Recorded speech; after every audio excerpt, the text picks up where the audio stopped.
Supertato by Sue Hendra and Paul Linnett. Some vegetables are frozen for a very good reason. Don't believe me?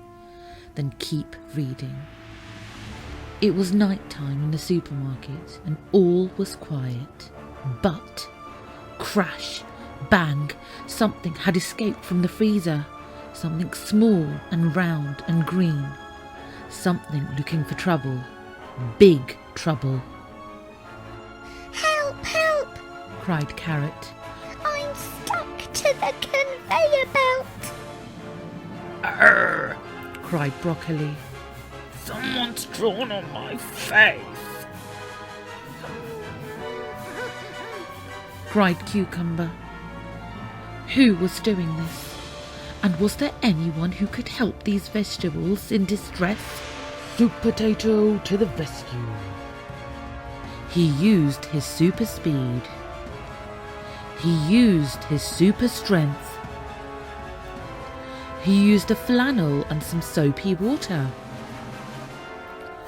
I know who's behind this, said Supertato. There's a pea on the loose.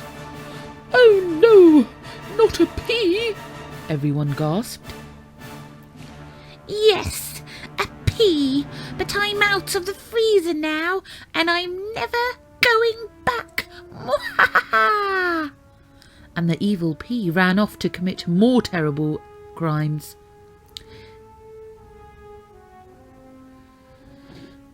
"Time for a dip, little veggies." That's enough, shouted Supertato. He leapt towards the pea, but the pea popped out of his hands and vanished into thin air.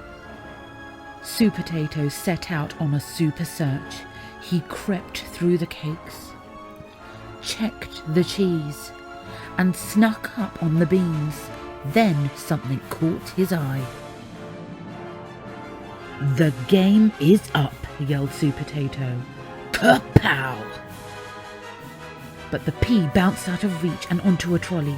Supertato was just about to stop him with his super strength when the trolley crashed and he was thrown down into the icy depths of the freezer. Was this the end for Supertato? Not quite.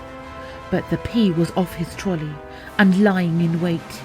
"You're finished, Supertato!" he shrieked.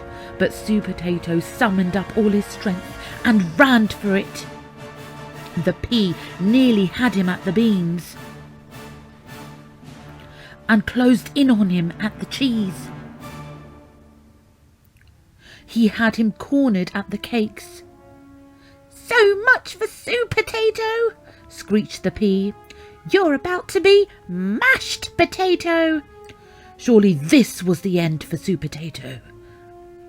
Not today, my friend, said Supertato. Gotcha, said the pea. "Squelch!" Oh yes, said Supertato. I set my trap and you fell for it, or should I say, in it. And he grinned a super grin. Supertato had saved the day. Take him away, he said. And the pea was marched back to the freezer where he belonged. "This jelly tastes of pea," said Broccoli, and everybody laughed and cheered. So remember, folks, some vegetables are frozen for a very good reason. Maybe you'd better go and check your freezer, just in case there's an escape in your house.